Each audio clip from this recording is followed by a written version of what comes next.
Welcome to Unpacking the Athlete podcast, hosted by yours truly, Rob Martin.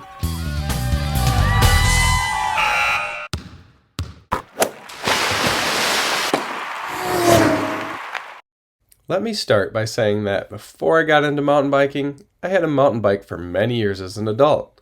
It was a Schwinn High Plains, and the name should have been a clue that it wasn't a mountain bike. High Plains.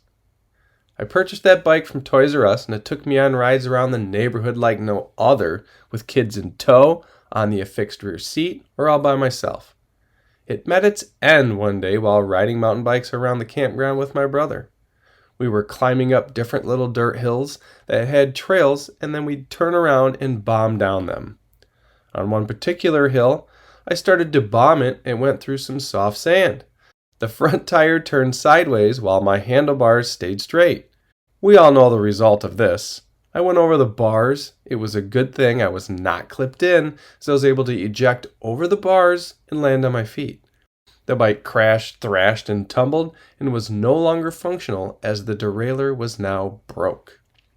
As a kid, I always wanted the coolest BMX bike I could find, so I had my fair share of epic mag-wheeled 1980 colored GT BMX freestyle bikes. My best memory of that era on the bike was one day when my dad came home from work. My brother and I had built this huge jump out of this wood chip pile that my dad had ordered, and we were just sending it, or so we thought. Dad watched us a couple times, came over and took his suit coat off and said, "Let me show you guys how it's done." Boy, were we in for a treat. He jumped on my bike, took off down the road to get enough room to get the speed he needed in order to jump it to show us how to jump the bike off this wood chip pile. He came in so hot, so fast, my brother and my eyes had to be so big with anticipation of this epic jump.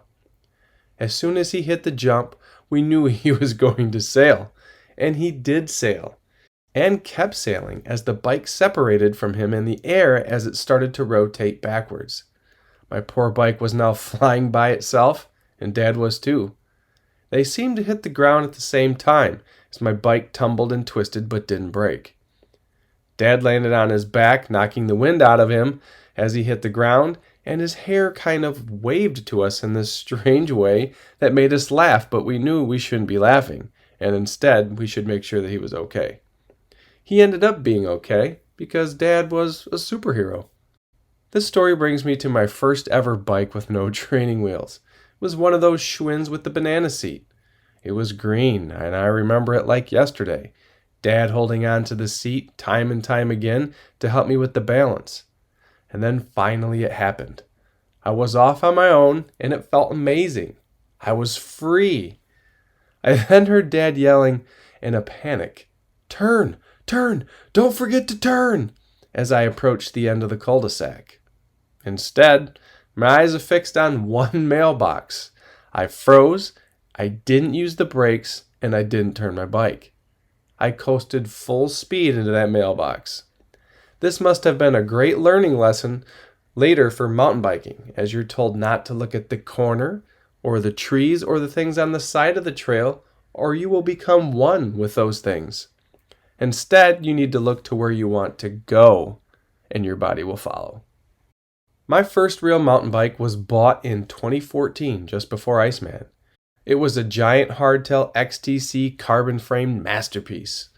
I had other bikes after that, including a super custom-built 18-pound carbon hardtail, the high-end specialized full-suspension cross-country racing machine with the brain technology, a heavy fat bike, a light salsa bear grease fat bike, a carbon road bike, a cyclocross bike that I use for everything from road to gravel to single track to cyclocross races, a BMX bike for riding BMX tracks with my son, a P-slope trick bike for jumping jumps, a run over everything giant rain, and I'm sure I'm forgetting something. Out of all the bikes I've owned, my favorite bike was and still is my 2018 Giant Anthem Pro. It's light. It can handle enduro trails. It can handle downhill trails and jump lines. It can fully lock out for riding the road and gravel, and I can race it at cyclocross races. But most importantly, it can be set up with the shock pressures and rebound settings to be the best bike ever on any single track. It's the ultimate race machine, and I've seen many other people that love the bike as well. I really love the fact that I can control the fork and shock based on what the trail is doing. This allows me to feel like I'm getting the fastest ride possible out of any situation, whether it be a long, flat climb, a steep, punchy climb, a climb littered with roots and rocks, and the same for flat and downhill sections. The only bike I would like to try right now would be the Trek Supercal. And that would only be for racing in Michigan, as we don't have much in the way of techie features in our cross-country races. Riding on super techie terrain, I am not sure I would be comfortable with only 60 mils of travel in the rear. What has been your favorite bike and why? What bike would you love to try out?